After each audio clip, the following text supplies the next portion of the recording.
Bonjour chers auditeurs de l'ODJ Média, notre chroniqueur de l'ODJ, Adnan Benchakroun, partage son avis et sa réflexion, dans un article qu'il a intitulé « Lutter contre le dopage, autrement », qu'on écoutera ensemble dans ce podcast. L'auteur débute son article de la manière suivante. Rabat du 33e Congrès africain de médecine du sport au Maroc, la lutte contre le dopage doit devenir une priorité. Avec une jeunesse sportive en plein essor et des athlètes marocains brillants sur la scène internationale, il est crucial de garantir un environnement sportif sain et équitable. Cet article aborde la lutte contre le dopage sous un angle novateur, en mettant l'accent sur l'éducation et la prévention. Tout en reconnaissant les défis, il propose une vision optimiste pour un avenir sportif plus propre. Notre chroniqueur enrichit son discours de la manière suivante. Lors du récent congrès africain de médecine, le thème du dopage a été placé au cœur des débats. Ce fléau, qui touche de nombreux athlètes à travers le monde, est particulièrement préoccupant pour la communauté sportive africaine. Mais comment lutter contre ce phénomène d'une manière innovante et efficace ? Le dopage, souvent perçu comme un raccourci vers la victoire, est en réalité un chemin semé d'embûches. Les conséquences sur la santé des athlètes sont alarmantes. Au lieu de se concentrer uniquement sur la sanction, il est essentiel d'adopter une approche holistique. Éduquer les athlètes sur les dangers du dopage, renforcer les contrôles, mais aussi offrir un soutien psychologique, sont autant de mesures qui peuvent faire la différence. Comme l'a si bien dit un philosophe, la connaissance est le premier pas vers la guérison.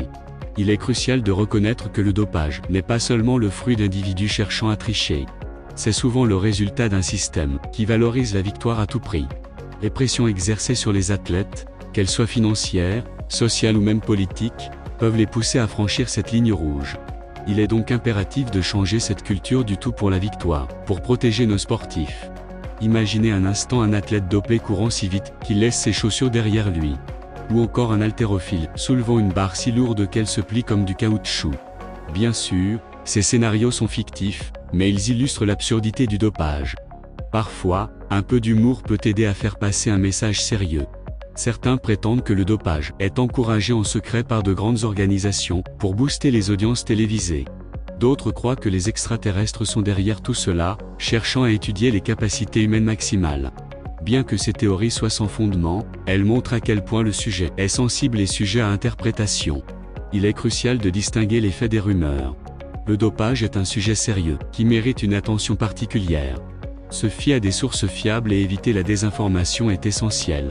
À l'aube de nouvelles découvertes scientifiques et technologiques, la lutte contre le dopage doit évoluer. En combinant éducation, prévention et recherche, nous pouvons espérer un avenir sportif plus propre et plus équitable. L'auteur conclut son article ainsi. La capitale Rabat a accueilli la 33e édition du Congrès africain de médecine du sport organisé par l'agence marocaine antidopage, AMAD, les 21 et 22 septembre au centre des formations et des rencontres nationales à Rabat, sous le thème « Le dopage au cœur de la médecine de sport ».